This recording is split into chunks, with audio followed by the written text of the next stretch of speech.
Mga boss, heto. Siguradong may magagalit na naman na Marcos loyalist dito mga boss. Lalo na itong si Auntie Claire. There's no question about my readiness from Vice President Sara Duterte. Iginit ni Vice President Duterte ang kanyang kahandaan gampanan ng trabaho bilang Pangulo sakaling kailangang palitan si President Bongbong Marcos sa gitna ng isyu ng korupsyon at umano'y ulat ng destabilisasyon sa gobyerno. I presented myself to when I was candidate for Vice President when the understanding that I am the first in line succession. Ayan mga boss.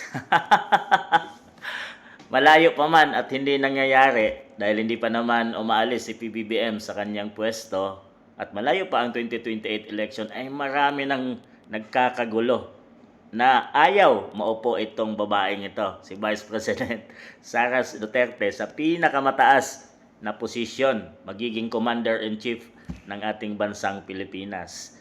Pinklawan, dilawan, Marcos loyalist, galit na maupo to mga boss. At lalo na siguro yung mga taong nangungurap mga boss. Alam niyo bakit takot sila dito mga boss? Dahil itong babaeng to ay may panindigan, hindi nabibili mga boss. Mayroon siyang straight na pamamahala. Tsaka mayroon siyang programa na sinusunod ayon sa kanyang trabaho bilang Vice President. Lalo na kung naging Pangulo to ng ating bansa.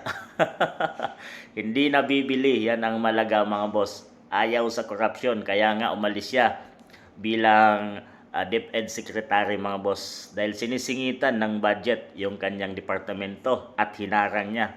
At doon nag-umpisa na basagin at wasakin siya ng mga kalaban mga boss. Dahil hindi siya nabibili.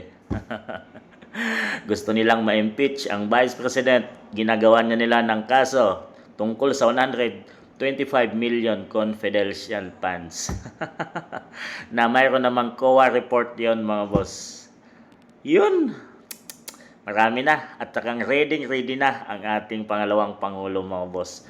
Sigurado marami namang magagalit sa kanyang sinabi dyan mga boss. Dahil marami nagsasabi na hindi siya dapat maupo kung sakaling si Marcos Jr. ay umalis sa kanyang pwesto. Pero ayon sa batas, Vice President ang papalit bilang presidente kung aalis sa pwesto ang Pangulo ng Pilipinas mga boss.